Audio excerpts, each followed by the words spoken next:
Assalamualaikum warahmatullahi wabarakatuh.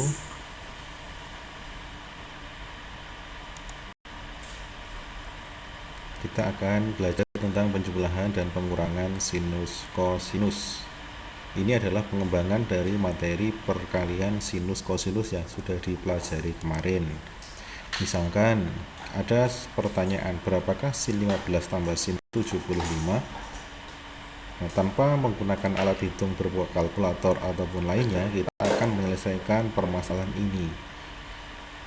Terlebih dahulu, kita tentu harus tahu bagaimana rumus penjumlahan sinus, penjumlahan kosinus maupun pengurangannya. Kita ingat kembali rumus perkalian sinus dan kosinus, bahwa 2 sin cos sama dengan sin tambah sin, 2 kosin itu sin kurangi sin, 2 cos cos itu cos tambah cos, dan min 2 sin sin itu cos kurangi cos, di mana di ruas kanan isinya adalah jumlah dan selisih dari sudut alfa beta di ruas kiri. Sekarang kita akan misalkan P itu adalah alfa tambah beta, kemudian Q itu adalah alfa kurangi beta. Nanti tujuannya kita akan mencari alfa dan beta dalam bentuk P maupun Q. Kalau kita jumlahkan P dengan Q, maka diperoleh alfa sama dengan setengah P plus Q. Kalau kita kurangkan antara P dengan Q, maka P min Q sama dengan 2 beta, sehingga beta itu adalah setengah P minus Q. Sehingga kalau kita masukkan atau kita substitusikan, diperoleh sin P tambah sin Q itu 2 sin setengah P plus Q, cos setengah P minus Q. Ingat, ruas kanan ada setengahnya. Kemudian sin kurangi sin, 2 cos sin, setengah jumlah dan setengah selisih. Cos tambah cos itu 2 cos cos, setengah jumlah setengah selisih. Kemudian cos kurangi cos, min 2 sin sin, setengah jumlah setengah selisih. Sehingga perbedaannya dengan rumus perkalian adalah pada ruas kanan, kalau di perkalian itu adalah jumlah dan selisih sudut di ruas kiri, sementara kalau penjumlahan dia adalah setengah jumlah dan setengah selisihnya dari sudut di ruas kiri. Contoh misalkan kita akan menyelesaikan permasalahan di awal tadi, sin 15 tambah sin 75. Berarti sin tambah sin menjadi 2 sin cos. Masukkan nilainya, alfa betanya 15 dan 75. 2 sin setengah 15 plus 75, cos setengah 15 minus 75. Menjadi 2 sin 45, setengahnya 90, kemudian cos minus 30, setengahnya min 60. Ingat, cos sudut negatif, nilainya positif, maka sama dengan 2 sin 45 cos 30. Akhirnya kita dapatkan nilai semacam ini, setengah akar 6. Kemudian kita akan mencoba menyatakan bentuk penjumlahan kosinus itu menjadi bentuk perkaliannya. Cos 3P tambah cos 7P. Ingat, bentuk cos tambah cos, berarti 2 cos setengah jumlah, cos setengah selisih. Itu ya.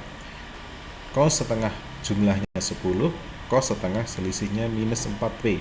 Maka diperoleh 2 cos 5P, cos minus 2P. Kembali kita bertemu cos sudut negatif. Akhirnya diperoleh 2 cos 5P, cos 2P.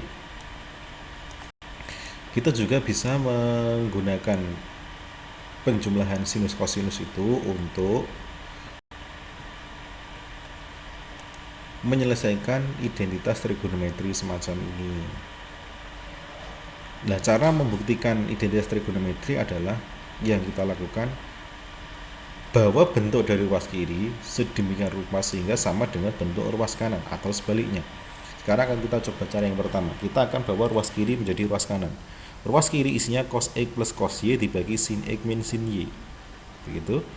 Maka kalau kita uraikan dalam bentuk perkalian, ini menjadi 2 cos setengah jumlahnya, cos setengah selisihnya. Sin kurangi sin, 2 cos sin. Sampai di sini kita mendapatkan beberapa faktor yang sama, yaitu 2, maka bisa saling menghilang kalau dicoret. Ada cos setengah X plus Y, di sini juga sama, bisa kita hilangkan. Maka menyisakan cos setengah X min Y dibagi sin setengah X min Y. Ingat, bentuk cos dibagi sin adalah kotangan setengah X min Y, terbukti di situ. Demikian pula, kembali kita akan menggunakan bentuk perkalian sinus kosinus untuk menyelesaikan permasalahan semacam ini. sin 10 kali sin 50 kali sin 70. Di sini kita perlu berpikir lebih. Pilihlah dua sudut yang sekiranya bisa dikerjakan lebih awal.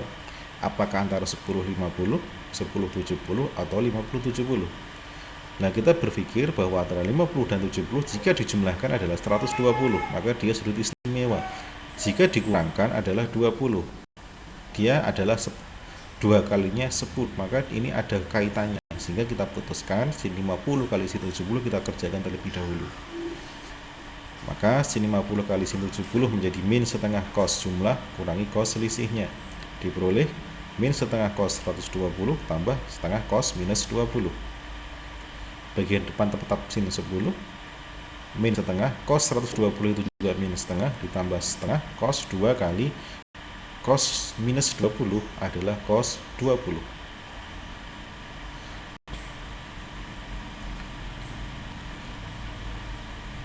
Maka kita dapatkan seperempat sin 10 tambah setengah sin 10 cos 20. Detailnya tadi ya, ini maaf salah tulis. Menjadi seperempat sin 10 ditambah setengah kali, ini kita uraikan lagi, sin kali cos menjadi setengah sin jumlah ditambah sin selisih.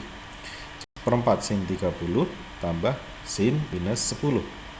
Sin negatif, maka negatifnya keluar, menjadi seperempat sin 10 tambah seperempat sin 30 dikurangi seperempat sin 10, maka bentuk paling depan dan paling belakang akan saling menghilangkan, menyisakan seperempat sin 30. Seperempat kali setengah menjadi 1/8. Itu tentang perkalian sinus kosinus yang akhirnya kita turunkan rumusnya menjadi bentuk penjumlahan ataupun pengurangan dari sin dan cos yang sudah kita gunakan untuk menyelesaikan berbagai permasalahan. Nah, tugas Anda mudah, silahkan dihitung tanpa menggunakan kalkulator. Hitunglah nilainya dari sin 75 kurangi sin 15 dibagi cos 75 ditambah cos 15. Anda uraikan menggunakan rumus penjumlahan dan pengurangan sinus kosinus, nanti akan ditemukan jawabannya.